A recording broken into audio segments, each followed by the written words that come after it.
like the documentary we've been talking about for so many years. Super bad news. So I came all the way up kind of for nothing.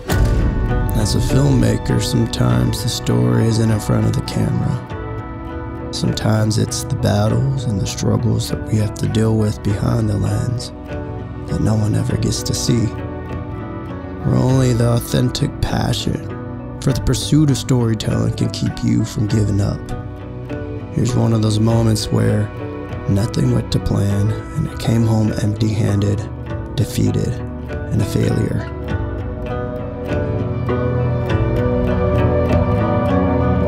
Well, I'm back home, and I'm back home a few days early because I was super excited for that trip. I bought the Bronco the day before. I was excited to like share that and how it's gonna be part of my filmmaking journey. But more importantly, I was going up to Montana to film a big fashion designer, and we're gonna shoot a doc on her and fashion appropriation and like the indigenous community. And none of it happened. It all fell apart. I had moved a million things around beforehand and had to cancel and push some other plans. But as I was getting into Montana, I got that phone call. I'm an hour outside of the Crow Reservation, so I was almost there. She has the vid. You guys know what that is. So I came all the way up kind of for nothing. Oh, this documentary is gonna be amazing. Yeah. And I had two choices. One was, you know, find out something and go film something else. The other thing was just to cut back and get back home and enjoy the drive. Feeling kind of defeated, and yeah, so I decided to get back home. 6 days of driving, 4 nights at a truck stop with my dog and I sleeping in the back of the Bronco, 1 night in a hotel just to finally shower, 3,000 miles and almost $1,000 in gas. And all of that just kind of for nothing.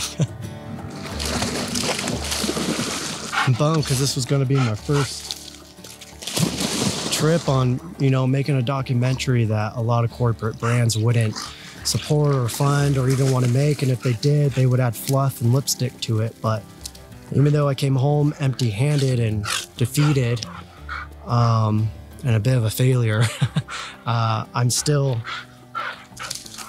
grateful that I could practice gratitude and have passion for, you know, filmmaking. You know, it's not about the gear, it's not about the bullshit. This is what filmmaking is all about. The story and the difficult journey to capturing it, the adventure all the way up to delivery, and, you know, and why do we do that? To capture stories, to tell stories that we care about. So I don't know, I hope this can stir up some questions for yourself and, you know, ask yourself, you know, what are you passionate about? What stories do you want to tell? Are you just a gear collector? Or are you an actual filmmaker? Even though, again, I feel defeated and like a failure, I still have that gratitude for being a filmmaker. And it just kind of blows my mind that that's kind of where I go back to, and it's purely out of passion. Whether you lose or whether you win, like, this is just part of the journey. I don't know, hopefully this inspires some of you guys to keep going. Part of the gamble of just pursuing passion projects, and my choice on going full-time on YouTube and trying to self-fund these projects. And yeah, come spring, we will hunt down redemption.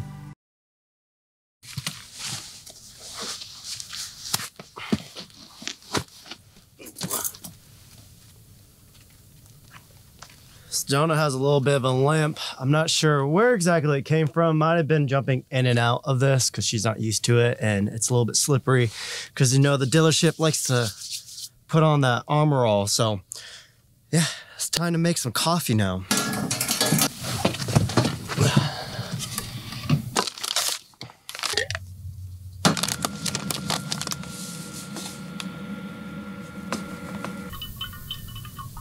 I don't know if any of you guys are really going to care about this car, but my previous car, when we would take these type of trips, all the gear, I'll show you what the issue was. But on top of that, half of the times I couldn't even get over little things like this in that car, even though I put a lift and bigger tires. My dog's wandering off, husky things. No, leave it. Come here. She's bad with snakes, so I got to watch her. Aside from just being able to actually go off-roading and this thing just being like a tank, a high-speed tank. Let me show you what our living situation here was. Again, in the Bronco Sport, I had that thing built out. We had shelving units in there so we could stack the gear.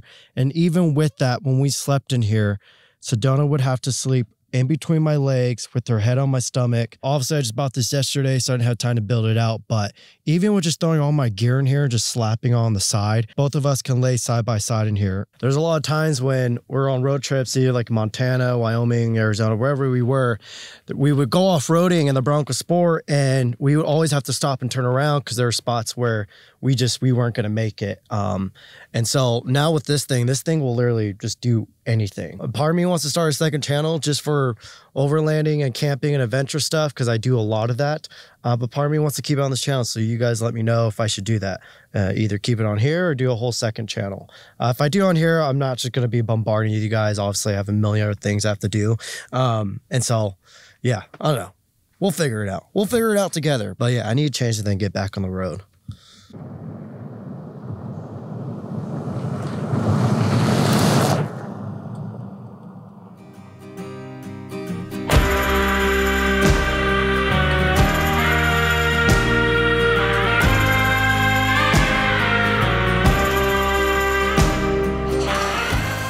We're on day 3 of this trip. All right, guys, we're just at a random truck stop in Middle Wyoming. To be honest, I haven't filmed much on the way up because I have a final destination to get to, but also taking this route through Utah up into Montana.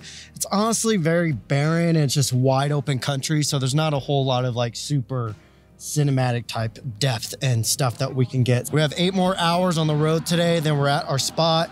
And on the way up there, I have to start filming little bits of location stuff for the documentary. That's the whole reason I came out here. So Dona's dog hair has always been super bad, but I'm going kind of crazy at just it being smothered in my face. So I'm gonna vacuum him up a little bit, and then we're gonna get back on the road. And I mean, we have to probably like wait till the summer now, because it'll still be icy and snowy out here by like April, May, you know? yeah. So, but like, let's flush. All right, guys, that phone call was with the main chick that was going to be in the documentary. Super bad news. I'm an hour outside of the Crow reservation, so I was almost there. She has the vid. You guys know what that is. I don't know if I'm allowed to say that on YouTube or not, but so I came all the way up kind of for nothing. It was fun though. So now I got to figure out if I should just go home. Yeah, I'm so bummed. There was so much stuff. Oh, this documentary is going to be amazing. Atlas loaned me a prototype lens. I was excited to use the KX. So, yeah. Well, home we go, I guess.